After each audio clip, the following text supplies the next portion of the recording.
सकल धनगर समाजाच्या वतीने काँग्रेसचे उमेदवार सुशीलकुमार शिंदे यांना पाठिंबा जाहीर करण्यात आला। प्रश्नांच्या सोडवणुकीचं आश्वासन यावेळी शिंदे यांनी दिलं। गांधीनगर इथल्या दी हेरिटेज इथं सकल धनगर समाजाच्या वतीनं पत्रकार परिषद घेण्यात येऊन काँग्रेस उमेदवार सुशीलकुमार शिंदे यांना पाठिंबा देण्यात आला। बाळासाहेब शेळके, माजी महापौर अरुणा वाकसे, नगरसेवक चेतन नरोटे, शैलेश पिसे, संतोष वाकसे, महेश पाटील, अमोल कारंडे, राज सलगर, संजय वाकसे, कामतीचे सरपंच सदाभाऊ कोकरे, तायप्पा कारंडे, मल्लू घोडके, बाळासाहेब ठेंगिल, सुधीर सलगर, आप्पा सलगर, दिगंबर मेटकरी, तुकाराम कोळेकर आदींसह धनगर समाजबांधवांची यावेळी उपस्थिती होती। धनगर समाजाची एसटी प्रवर्गात आरक्षणाची मागणी होती। राज्य सरकारनं याबाबत पूर्णपणे फसवणूक केली। वसतिगृहाचा प्रश्न सोडवण्यात आला नाही। आरक्षणासंदर्भातील फाईल गहाळ होते। निवडणुकीच्या तोंडावर आदिवासींच्या सवलती लागू करतो अशी दिशाभूल करण्याचा प्रयत्न होतो। याविषयी समाजात असंतोष असून सर्वानुमते सरकारला खाली खेचण्यासाठी सुशीलकुमार शिंदे यांना पाठिंबा देण्याचा निर्णय झाल्याचं यावेळी सांगण्यात आलं। बीजेपी हे केवळ आश्वासन देते म्हणून त्यांच्याबरोबर जाऊ नये। काँग्रेस जर आश्वासन दिलं तर ते पूर्ण करू शकतं म्हणून त्यांच्याबरोबर जाऊया। काँग्रेसला सुद्धा मागच्या काळामध्ये झालेली चूक आता कळालेली आहे। आपण धनगर समाजाच्या मागण्या पूर्ण करू शकलो नाही हेही त्यांच्या लक्षात आले आणि म्हणून आता ते या ठिकाणी आपल्याला मदत करायला तयार आहेत। म्हणून आपण सगळेजण या ठिकाणी काँग्रेसच्या पाठीशी शक्ती उभं करावी आणि शिंदे साहेबांना निवडून द्यावं अशा प्रकारची विनंती करतो। ह्या शहराचे पालकमंत्री आहेत, त्यांच्या पालकमंत्र्यांच्या अध्यक्षतेखाली नामांतर ह्या सोलापूर शहरामध्ये व्हायला पाहिजे होतं।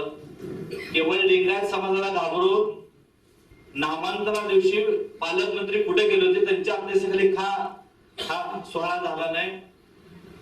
लिंगायत समाजाला इकडे पैसे पुरवायचं आणि धनगर समाजाच्या विद्यापीठ अहिल्यादेवीच्या ह्याला खो करायचं अशा पालकमंत्र्यांनी 2 दिवसाखाली बैठक घेतली आणि त्यामध्ये त्यांनी सांगितलं की धनगर समाज आमच्या मागे आहे, तर धनगर बांधव हे त्यांच्या मागे कदापिच जाणार नाही। सोलापूर जिल्ह्यासाठीच आहे आणि त्यांचं नामांतर आज या ठिकाणी आज आम्ही समाजबांधव आंदोलन करून प्रत्येक ठिकाणी आंदोलन करून प्रत्येक ठिकाणी सर्व मंत्र्यांना सारखे निवेदन देऊन ते काम आम्ही पूर्ण करून घेतलं। पण शेवटी सरकारला नमतं घ्यावं लागलं कारण त्या शेवटी इलेक्शन आलं म्हणून त्यांनी नमतं घेतलं। पण एसटीचं आरक्षण त्या ठिकाणी भाजप सरकारने केलेलं नाही।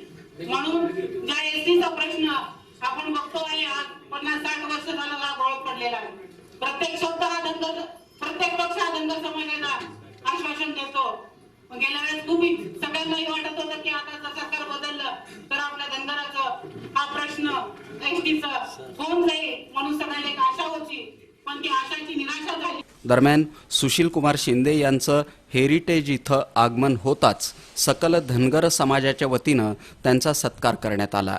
पाठिंब्याबद्दल धनगर समाजाचे आभार मानत समाजाच्या प्रश्नी निश्चित पाठपुरावा करू अशी ग्वाही सुशीलकुमार शिंदे यांनी समाज बांधवांना दिली।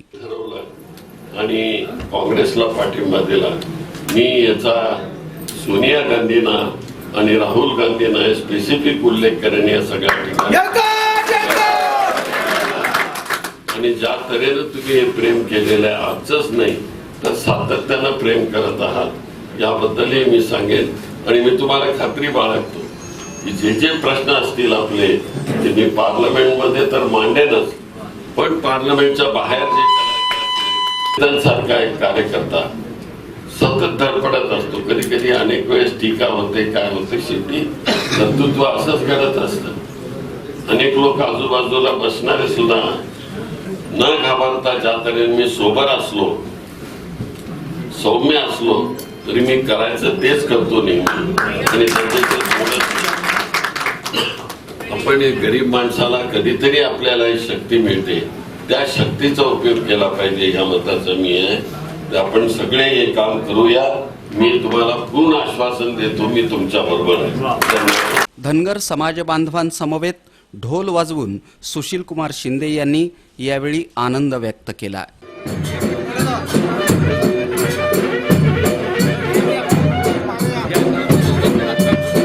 जय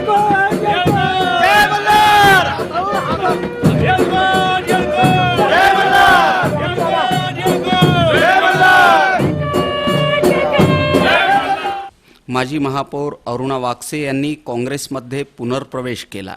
त्यांचं शिंदे यांनी स्वागत केलं.